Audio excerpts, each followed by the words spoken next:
All right. Why have it propped up like that? No reason. No reason? No reason. All right.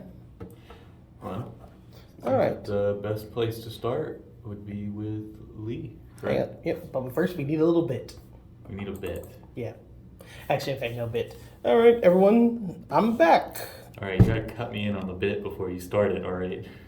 That's not how we do things here. This is how I do things. You're like, yep, if you ever won, this is the first introduction of, first spoken introduction of That Guy Mouse. I still need to be let in on the bit. There's no bit. Oh my god, there's no bit. It's just an introduction. I was just joking. Oh. God, this is why I hate it here. Yeah, this is like so if you know, I think I've mentioned multiple times in this channel now, he's the DM for a lot of these. So far, all of them. Yeah. That's because Mike won't call. Yeah. All right, and we decided to just do a little DM commentary. I'm not singing. I didn't ask you to sing. Fair enough.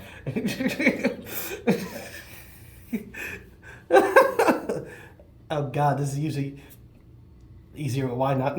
He usually goes with the madness, but okay. But yeah. So just gonna throw his own little cup of tea into this about the characters and all that stuff. And give me a second to remember, because I said it was character, role play, and mechanics. And you know, we're actually gonna start in reverse. We're starting in reverse. Yes, not Lee, but with Drac the Third. Just starting with his character. All right. I've had next to nothing to do with this character. I showed him which type of vampire would probably be best. It was one of the Wizards of the Coast official plane shifts. I do believe it was Ixalan, but I don't have it on me at the moment, so I can't be sure. But other than that, I mean, that's all I've had to do with this character.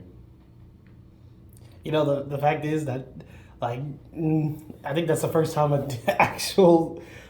You know, it's nice to have someone who actually knows what they're talking about on this channel that's not D&D. But, yeah, I just thought it'd be easier to get the easier characters out of the way and not...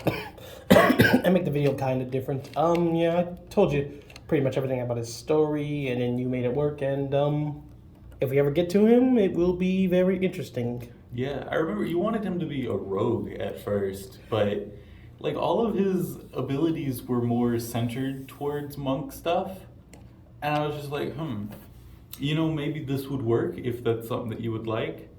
And you just kind of rolled with it. So, you know, I gotta give you that kind of credit. Whenever something doesn't go the way that you originally wanted, you just always roll with it. I got praise, yeah, ding. Don't get used to it. You know, this is the first time how people are gonna see. You sure this is what you want to lead with? Yes, this is how I am. All right, next, I told you the idea behind the character. I just never personified it. Yep, you gave me the idea, and then you showed me what you ended up with, and this is not at all what you had talked to me about. Well, I mean, you know, like, it was just like, okay, so the idea I told him, I believe, was just this powerful guy. He had this weapon that he could shoot, but also use as a meal weapon. And whenever he shot it, it was like a cannon fire thing. Like, think Vash from Trigun. And I told him it worked, so we really didn't discuss it that well. And after that, we didn't bring it up, and it just kind of stayed in my mind. And I kind of reworked it, retooled it. Ooh, what if he could fly? Honestly, also like Vash from Trigun. Never watched Trigun, so... You sad man. I haven't watched a lot of the shows that you referenced in your video.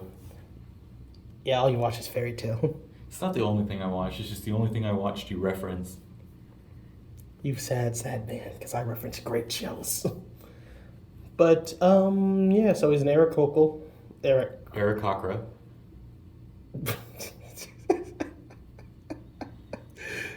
You know, it's a good thing you're here now. Like, if anyone was just, like, sick of me saying these things wrong, now you're here. And, yeah, just an artificer and just do a little...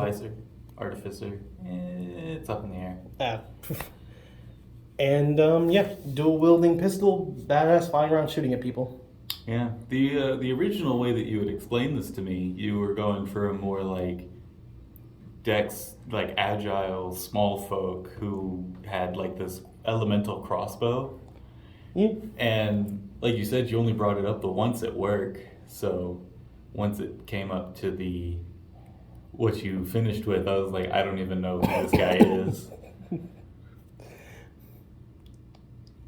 That's really all I have to say about him. Yeah. You haven't played him yet, and out of what you've told me about, it's either going to be a while before we get around to playing this one, or you're just going to play it with somebody else. I mean, I don't know what your schedule's like or planning, so you know. Just going to be a lot of planning for the next about a month. Yeah, so you know, it's like if we can squeeze him in somehow, I would not mind. And I don't know, I haven't got his character down either yet. All right, starting with a character you do know, Forrest. Oh, Forrest. I'm sorry. The infamous Kip got, you know. I wish I could have done more to help you. Oh God, that campaign was something else. God, I just watched the video back, and no, actually, my mother watched the video, and she just said like, and she was like, "Man, you cursed a lot," and it was majority of it was during the Forest arc because that was just. It was something. Like, we can't ruin any of it, or else like if they were. well, I mean, you plan on making a video about this one? I don't know, like I don't know. Like that's why I didn't want to go into too much of their story just yet. All right. Well, then I'll just say what I can. Forrest was begrudgingly the most useful character in that party. Oh, I got fucked. You did. And by no fault of your own. You know, I've come to the conclusion it was no one's fault. I can pin down 2 people at fault in that 3-person one shot. Oh my God, we didn't even make it to like. We never finished it. Yeah, we never finished it, and 2 oh my God, so I guess I can spoil this since this is like long story short, we didn't notice at the time, but there was like several encounters, and then of course a large boss at the end, and then apparently mysterious mini boss that could only be accessed if you did a specific set of things. You know, I should. For context, a lot of the one shots that we do, I have a big book of one shots that I made from things that I've gathered throughout all 9.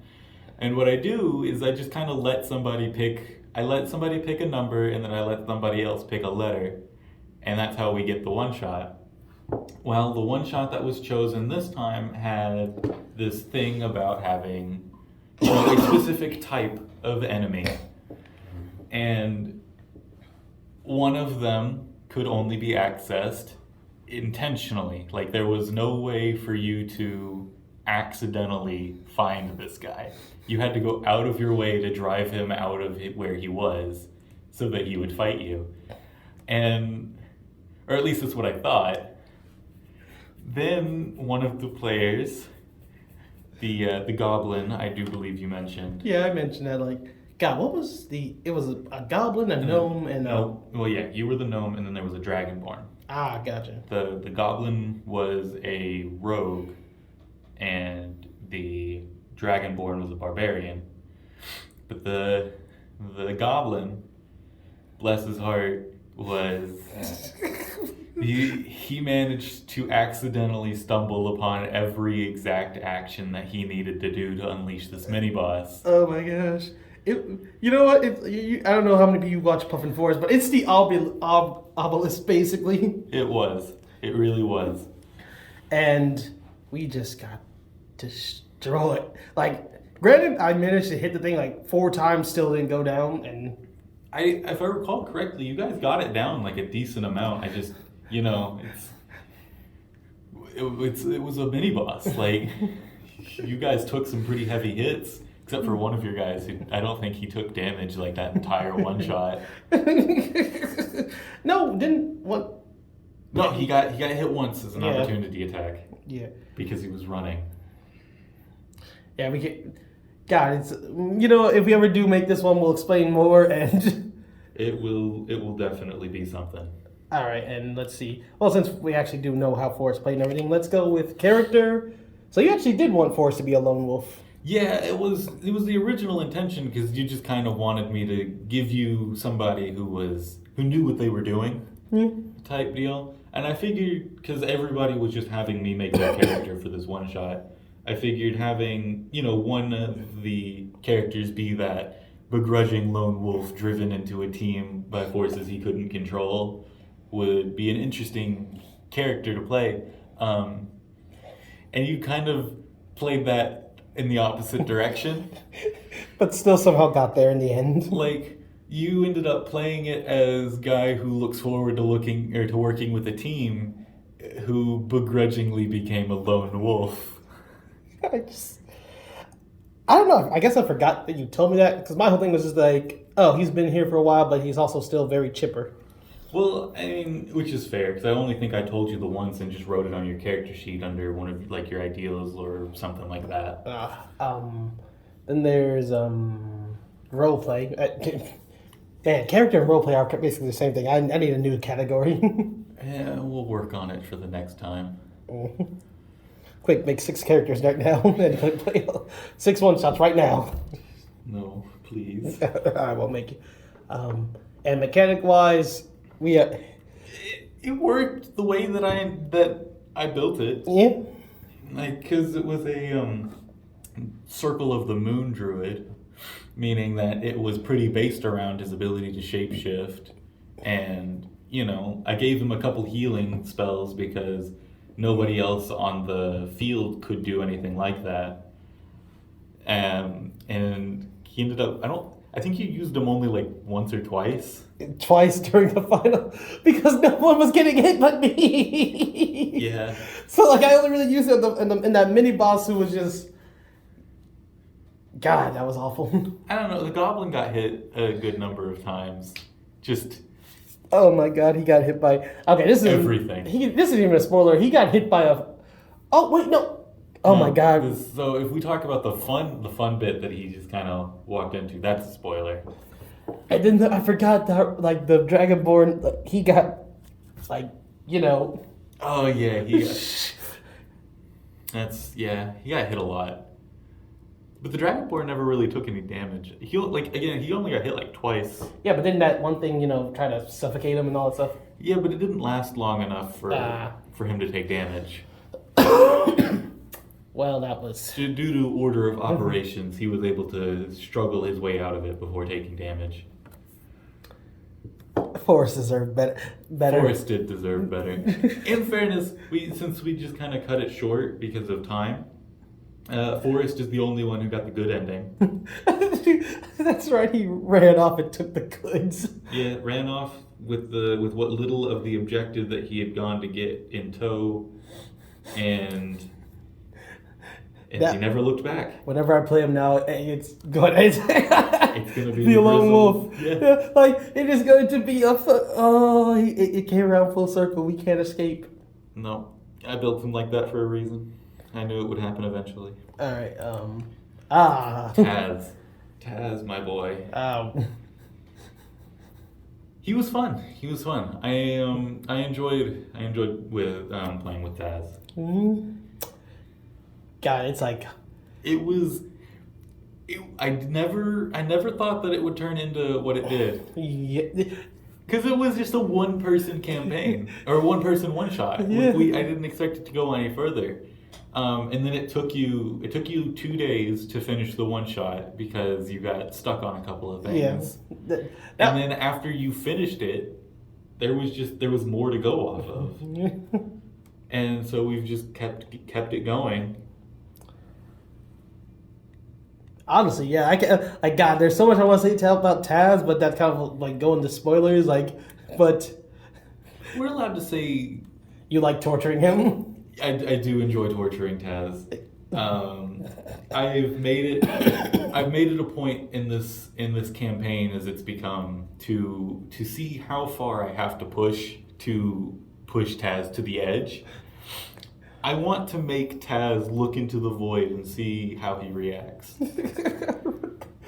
I want to see if he blinks. Knowing Taz, he'll just stab it in the eye. I don't know. He's gotten pretty close recently, and it looks like he blinked. So it's gonna be interesting. I can't wait to see where that goes. Real. I'm gonna have to be 100% honest. Real is my biggest disappointment. But by no fault of you. Hey. I claim full responsibility for everything that went wrong with this character. And I learned from it. Because like I mentioned earlier, whenever we do these one shots, I let somebody pick a letter, I let somebody pick a number, and then we just play whatever comes out of my big book of one shots. Yeah. And Bear here, he managed to pick like the one of the few one shots in my book of one shots that didn't quell right with the character that he was trying to make, the mind control. Yeah, the mind control character, because like over half of the enemies were mechanical. We had a small tribe of Grimlock that were there, but we had a Minotaur fighter. He just killed. God, I think we set up a trap and then caught it on. God, I think we burned them all to death. You burned them, stabbed them, sliced them in half. The same guy who played the Dragonborn Barbarian played the Minotaur fighter, and it showed.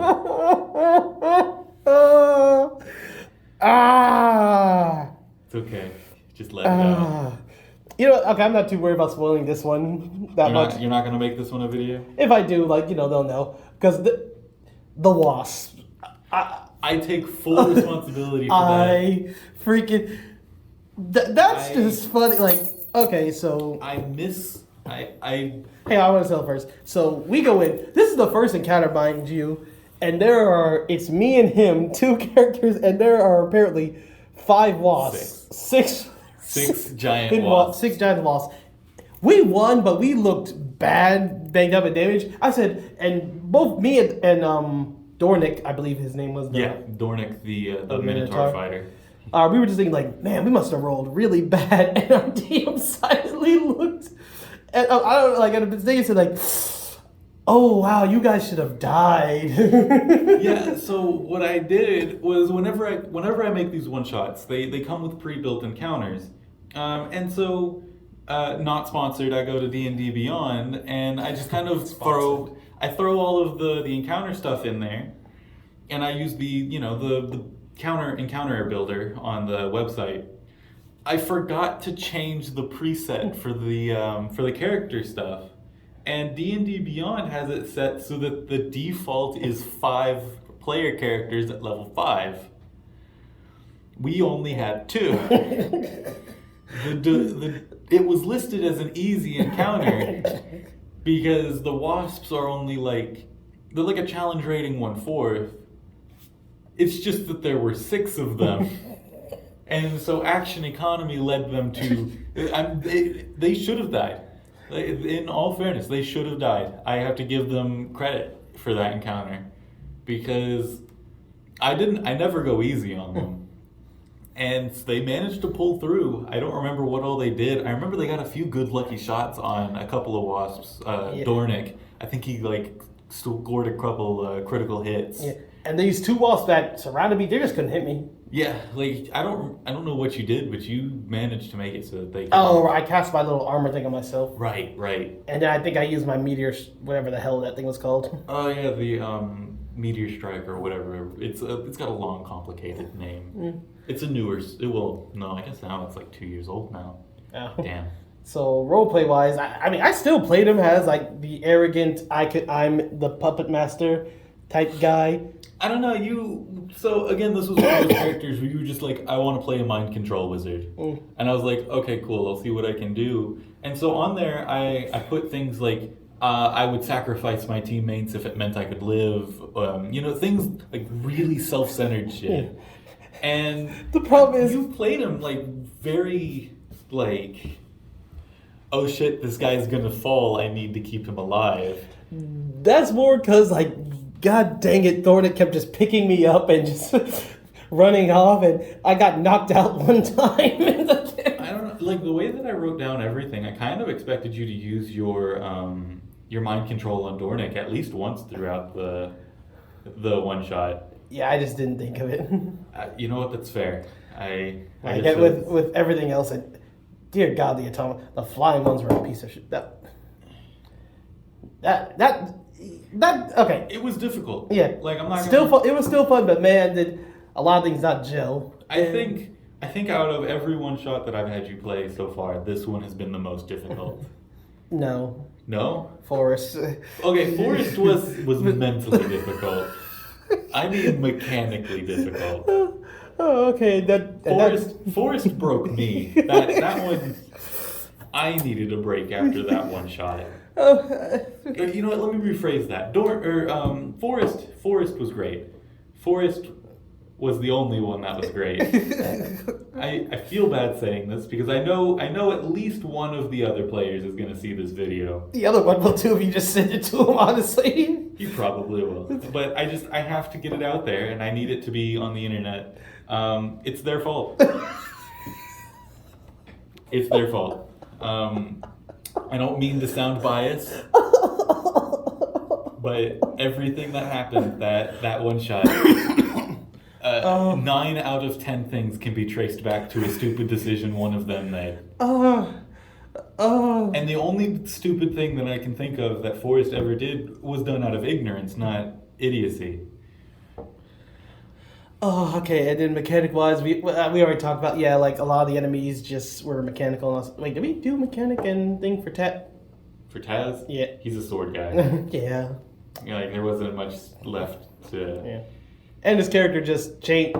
He just got more character because he was supposed to be a one-shot.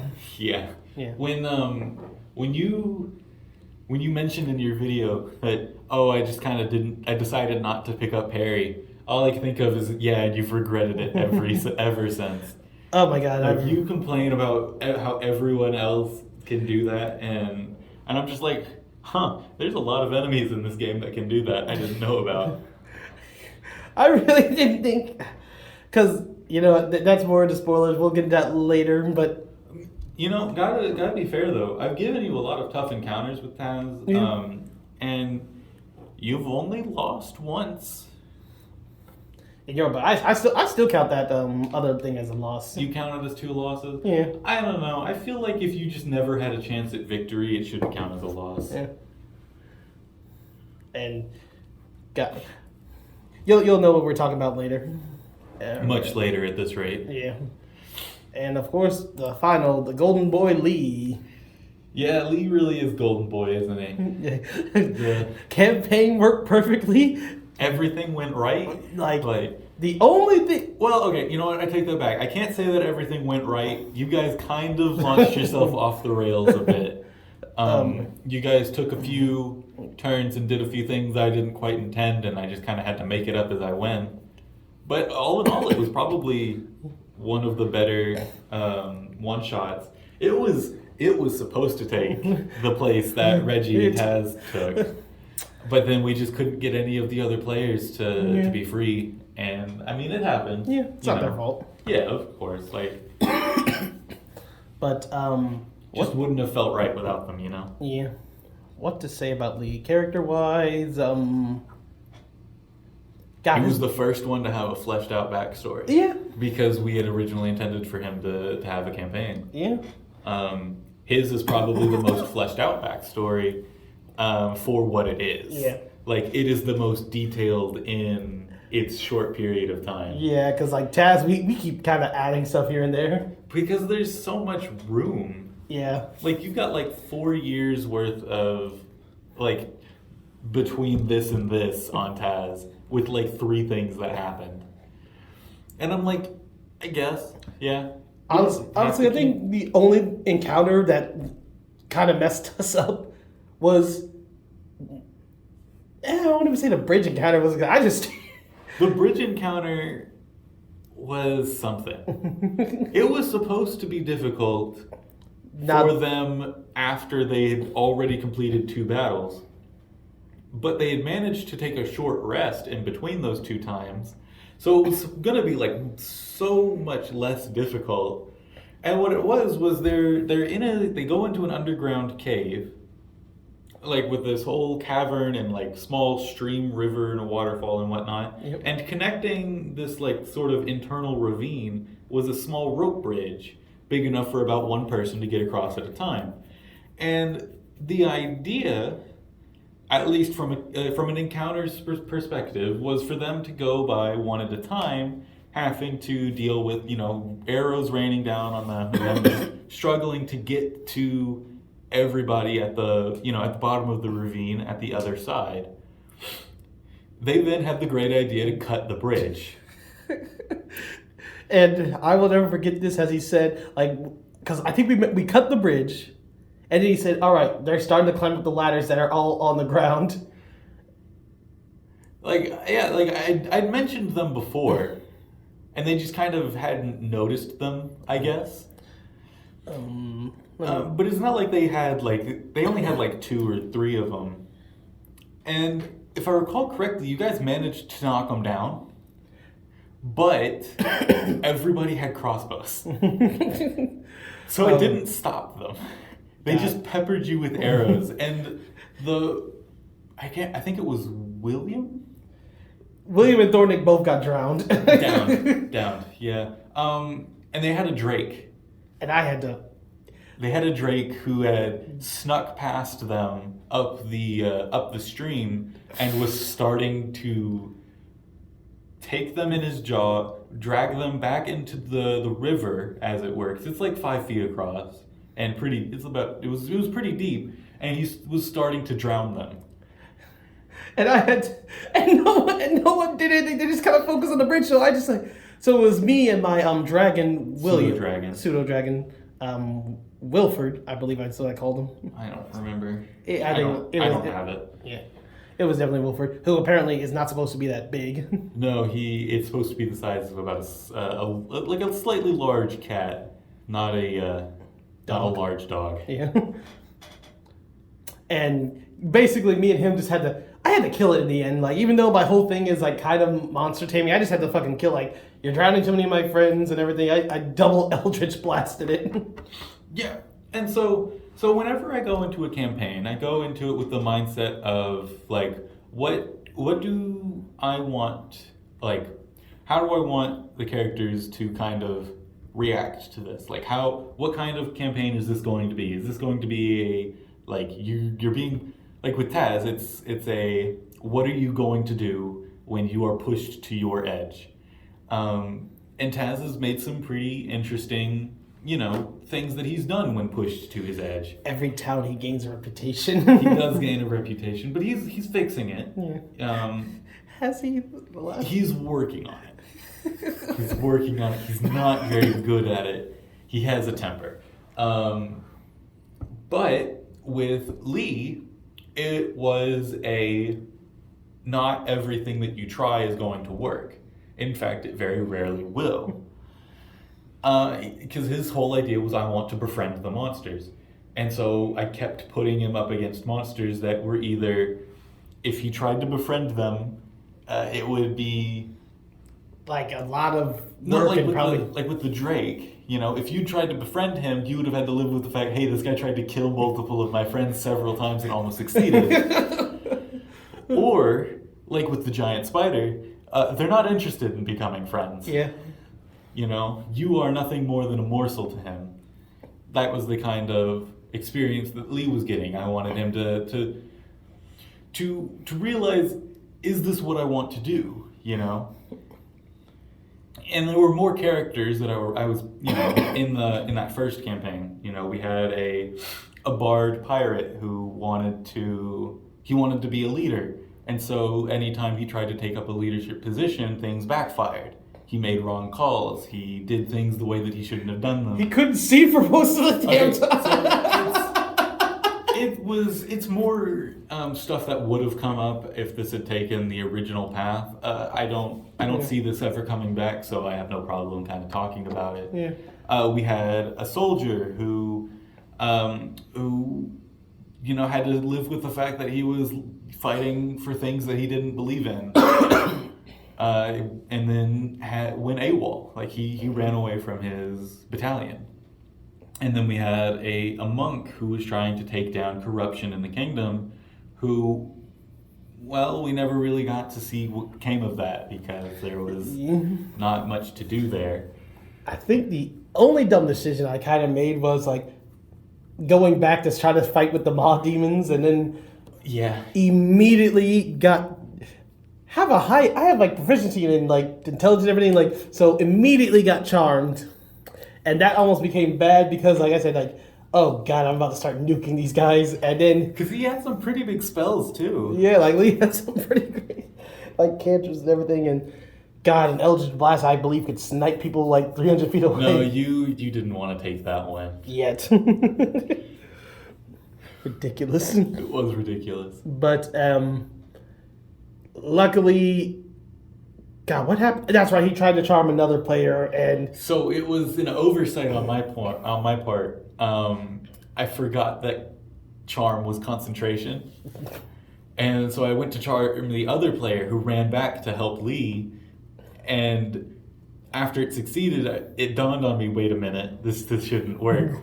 And then I looked at it and I was like, oh, so Lee, you're not charmed anymore. And I just fucking blasted the thing, and we just said, run.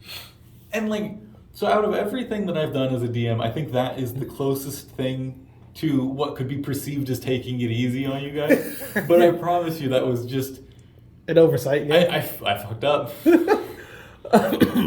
But yeah, let's see. Character-wise, played him how I wanted to play him. He was great. We spent the most time working on him, so it was really easy to get into what you wanted to do with him. I'll say this. It was kind of a lot easier. One, didn't expect him to be like that useful and end up leading the group. And two, there wasn't that much stress with killing the monsters that game. Like with the spiders, like I said, that kind of worked. I was like, because you gave me this little staff that allowed me to talk to beasts and all that stuff, and I had like a small conversation with the spider. And at that point, I just, like I said, dropped it and attacked him. And that one, yeah, like that worked. But then, like, everything else was kind of like, before I could even say what, I think I tried to talk to one of the kobolds, and then it just kind of ignored me, or like I used. So you tried to talk to one of the kobolds, and it spoke back to you in a language that you didn't understand. And then I tried to use Wilford, and he just kind of said like, fuck you, you're a small little dragon. Well, okay, so what you did was you tried to talk to one of the minions yourself. Yeah. You had managed to get one to a point where it wasn't immediately attacking you. And so you went to talk to it, but it spoke back to you in Draconic, which you don't know. Because you decided that deep speech was what you wanted. I thought it was just kind of cooler.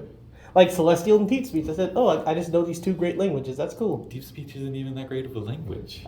I liked it. Which is fair, and I was not going to take that away from you. But yeah, it was not useful. Go ahead. I was like, yeah, I had Wilford talk to one of them, like, or say to so you tried to talk to the minion, and the minion couldn't, it didn't speak back to you in a language that you understood, and then you sent Wilford to the leader, like the big guy in charge of this whole like fleet that was attacking, the town, and he had a superiority complex. I mean, like, that was how I was going to play him. He was the type who didn't speak to those who were lesser than him unless he felt it was necessary. So the only person that he ever directly spoke to was his sorcerer. Yeah. Excepting one moment in which... No, the leader never spoke to you. Yeah, the sorcerer spoke to you. After he charmed me and said, like, hey, but... Yeah, the sorcerer knew common. But he was the only one out of the group. Yeah. Because he was used to doing, his whole, I charm a guy, I speak to him, I tell him to do things for me, and they usually do them. And then I backfired a little bit. I mean, But that's how it's just. like we escaped luck through luck. Yeah, they got lost. They got lost and then found their way out, and they never found out what became of the rest of the kobolds.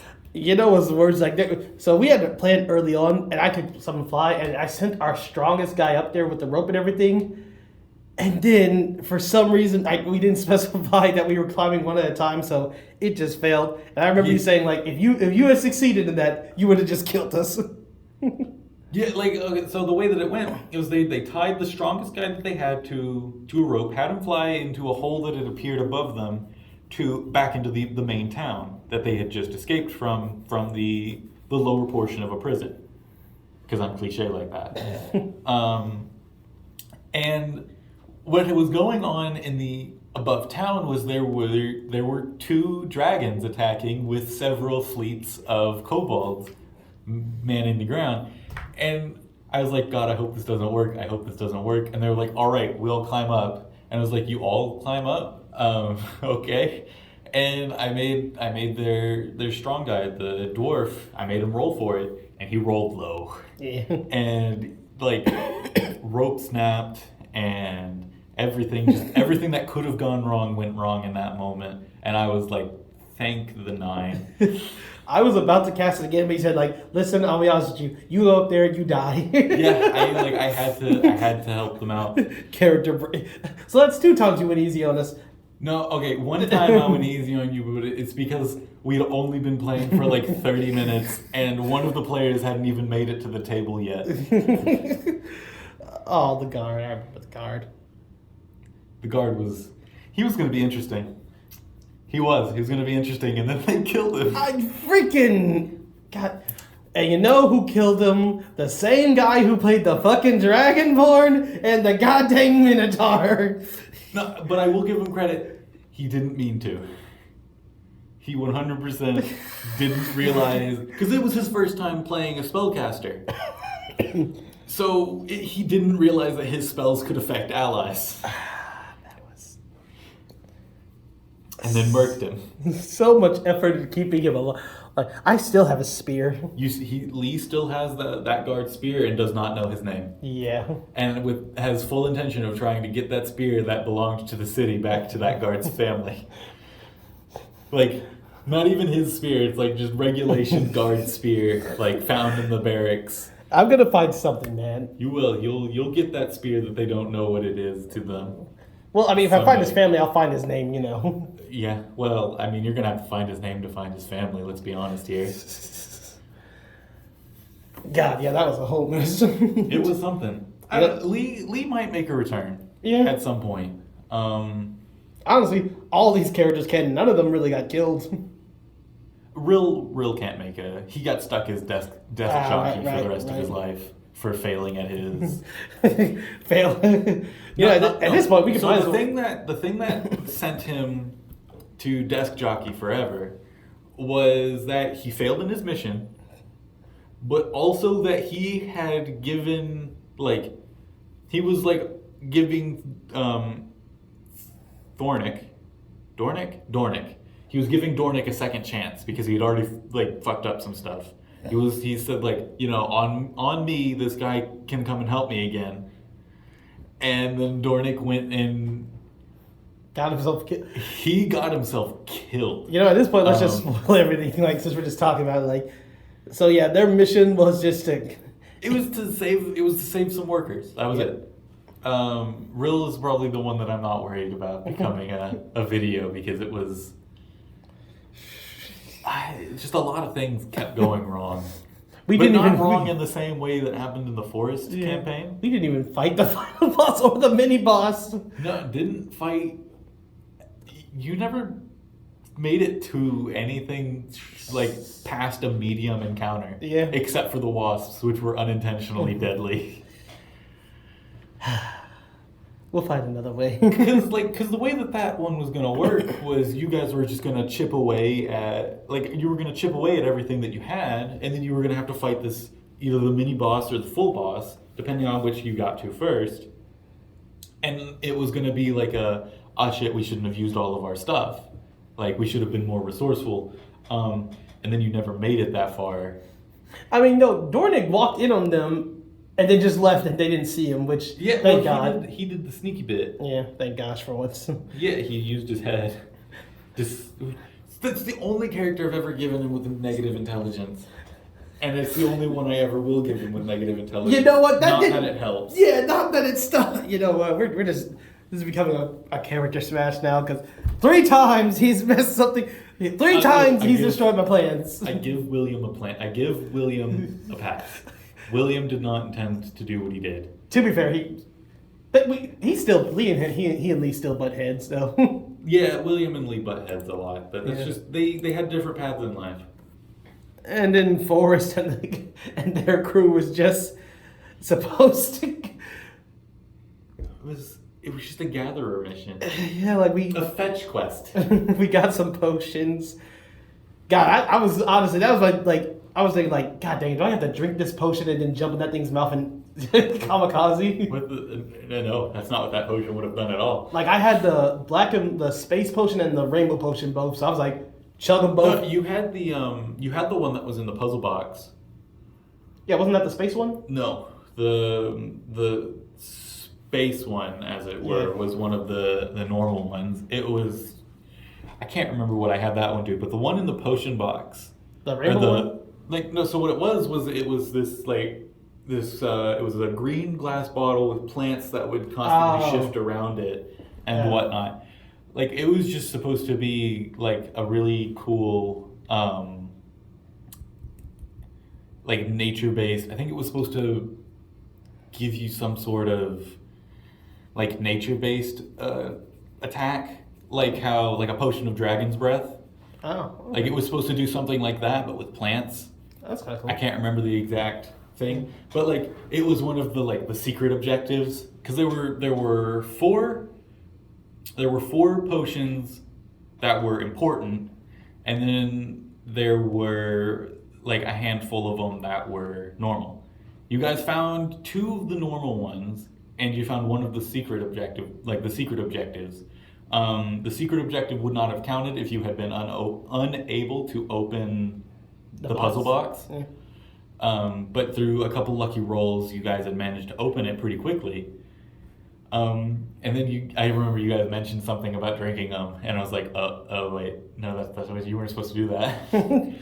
Like, you ended up not. Yeah, because I literally said like, no, this is what they told us to come get. Yeah. Once again, Forrest. Because I remember somebody was like, it was the goblin. well, now you're gonna have to cut that. You'll have to beep it.